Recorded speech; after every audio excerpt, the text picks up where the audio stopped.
Well, Kyle Shanahan told reporters today that Deebo Samuel is going to miss a few weeks with a calf strain. Not going on IR yet. No, he's not going on IR, but he's going to be out. And it could definitely come at a worse time. I know the Niners are 1-1. It could be a lot worse, but it's not good. It's not good because you worry about his future. You look at this team and you go, can these guys play on turf without somebody getting hurt? Or do they have to let turf dictate everything in terms of like Christian McCaffrey's return? It's going to be challenging. And we know that when they don't have Deebo on the field, they have struggled. You can take other guys away. You take Deebo away, and their offense has historically struggled, and they've struggled to win games without Deebo Samuel. When they lose Deebo Samuel, they don't just lose their safety blanket, the emergency cord, right? He is their parachute. When things go sideways, they turn to Deebo. When they got nothing else is working, they turn to Deebo historically. They also lose their backup running back. So at a time when Jordan Mason is already shouldering a heavy load because Christian McCaffrey's out and Elijah Mitchell got hurt, is out for the year, like that's old news. But this running back room that once looked deep, and they had Schrader and Garrett and blah, blah, blah. Well, they don't clearly, and I think the one run we saw is evidence that they shouldn't. Isaac Garendo historically is not really a running back. And he's not a number 2 running back. Well, Deebo was their number 2 running back. And what does that mean? That means that there's so much, not pressure like, hey, man, go do this pressure, but just down in and down out. Jordan Mason runs so hard. And this week in particular, you're playing a Rams defense that's really struggled against the run. They've given up over 5 yards per carry in both of their games. You're lucky you're playing the Rams and the Patriots coming up. Like it hurts to have Deebo Samuel out. The hope at this point is you can beat the Rams without him. You should be able to. The Rams don't have Cooper Kupp. He's out. The Rams don't have Puka Nacua. He's out. So you go play the Rams. It's not going to be the environment that you just played against Minnesota. You play the Patriots at home, week 4. New England does have a rest advantage. They're coming off a Thursday night game the week prior, but fine. You can beat them at home. You get the Cardinals at home, and I think it's really good news. If it's going to be a few weeks, and so you're targeting October 6th, week 5 for Deebo Samuel, you're pretty happy that game is going to be at home on your natural grass. He'll be comfortable. That's the game you need Deebo back for, the Cardinal game, because the Cardinals have been an explosive offense. They're the most efficient third down offense in the league right now. They're top 5 in yards per play. They've been really good. The Cardinals are good. The Cardinals might be the second best team in the division, not Seattle, not the Rams, if it's you. So that's what you're targeting. Not good news. People don't feel good about it today, but frankly, it could be worse. It could be worse. And if it's only 2 weeks, and I'm more optimistic when you look at Deebo's past injuries, you give him a couple weeks, he can come back. McCaffrey, he had a month and he wasn't ready to go. I don't blame him. It's just that injury, the Achilles tendonitis, it worries me. I can't look at the McCaffrey situation and say when he's ready to come back by the rules, October 13th, he'll just be back and be ready to roll. But with Deebo, you say it's going to be a couple weeks on Deebo. It's probably going to be a couple weeks on Deebo. So, is this, I see a few people in the chat going, oh, Super Bowl hangover. This is not that. This happens, unfortunately, almost every year. Now, if you're going to win a championship, you need to be a healthy team. Deebo missing time. What a surprise, is the comment. It happens almost every year, but it's never good, and it's definitely not good at a time when McCaffrey's out. You wonder, again, I wondered it on Sunday night. I wondered it on Monday morning, and I'm going to wonder it again now. Is there a way to get Jacob Cowing involved and help your offense be more dynamic? At this point, maybe it's too early to say. Maybe Ricky Pearsall's coming back around the same time as Deebo, and that would be a fun thing for the 49ers offensively. But, Jacob Cowing had the muffed punt. Not great if you're trying to get Kyle Shanahan to trust you. But the one thing he really has that nobody else really has on this offense is speed. It's speed. A little bit of a dynamic piece that you can use. When Deebo would go out, Ray McLeod would get some of his plays, some of his jet sweeps and that sort of thing. So some of that stuff maybe can go to Jacob Cowing. Jacob Cowing can do that stuff. But Jacob Cowing was not ready to take Ronnie Bell snaps last week, and then he muffed the punt. So does that mean that Kyle trusts him less than he already did? He didn't trust him. He did not trust him because of something that he did. The young receiver was behind, missed a couple weeks in camp. And so because of that had not earned his way past Ronnie Bell, but when we talk about Brandon Aiyuk being in the quote unquote doghouse, Brandon Aiyuk still played. And I think there's a package. There's got to be a way. Jacob Cowing's a guy that's played a lot of football. Okay. I think there's a way to get him into the game and get him involved. Doesn't mean you got to give him 15 snaps. But to me, already without McCaffrey, I was talking about find a way to get Jacob Cowing just a few opportunities. Use him in a way where you tell him what to, and I think Jacob Cowing knows what he's supposed to do. But we just know that Kyle Shanahan is not quick to rush rookie receivers out there. Although Ricky Pearsall would have been out there right away. I think what hurts Cowing more is the 2 weeks behind that he was in terms of the injury. But he's got to be caught up by now. And I think this is a great week for him. So, in some way it feels very unlucky for the Niners. In other ways, they're lucky. They're lucky this is not happening to them in a different part of their schedule. I've got the schedule right here. If you want to check this schedule out, can I do this bigger?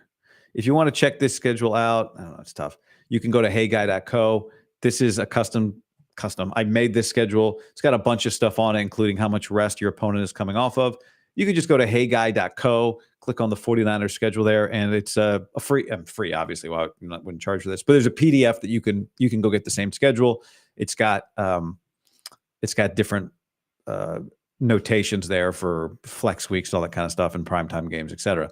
So when you look at the schedule, you go, when would be the worst time for this? Well, like week 6, 7, 8 would be bad. Weeks 12, 13, 14, those would be bad. Weeks 16, 17, those would be bad at the Dolphins and then the Lions. There's no good time for this, but this is survivable. This is survivable if he's back in a couple of weeks. The McCaffrey things to me is still more significant.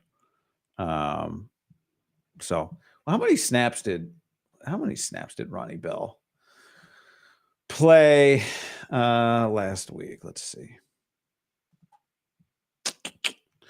Ronnie Bell has played this year 19 snaps on offense. Isaac Guerendo's played 4 on offense. No, like to me, if Isaac Guerendo's playing 4 snaps, well, you know what? Those are not all offensive snaps. Those are offensive snaps. Actually, that's not special teams. Jacob Cowing's got to play 5 snaps. Like he doesn't solve your backup running back problem, and you do have a backup running back problem now that you don't have Deebo.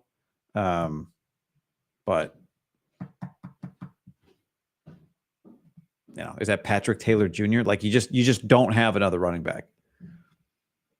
Aiyuk better step up. Comments. Yeah, there's gonna be a lot of that, and maybe this is kind of the shot in the arm that Aiyuk needs. Just kind of shake him out a little bit. You would have thought maybe no McCaffrey, but you want to be the man. You don't love that. The Super Bowl rolled around, and we know Aiyuk was frustrated after the Super Bowl because he wasn't the man in that game. Not his fault necessarily. They didn't get him the ball. Purdy didn't see him a few times. When it was, when the Lions game rolled around and the Niners needed a bailout, what'd they do? They turned to Deebo, right? So, Aiyuk, and I think I saw some like Aiyuk is going on Deebo's podcast on Bleacher Report. What day is that? When is that happening?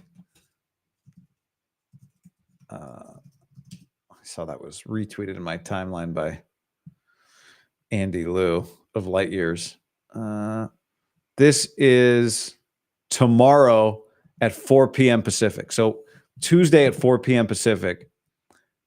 Deebo's got a show, Cleats and Convos. Aiyuk is going on it. on Tuesday at 4 p.m. Pacific. So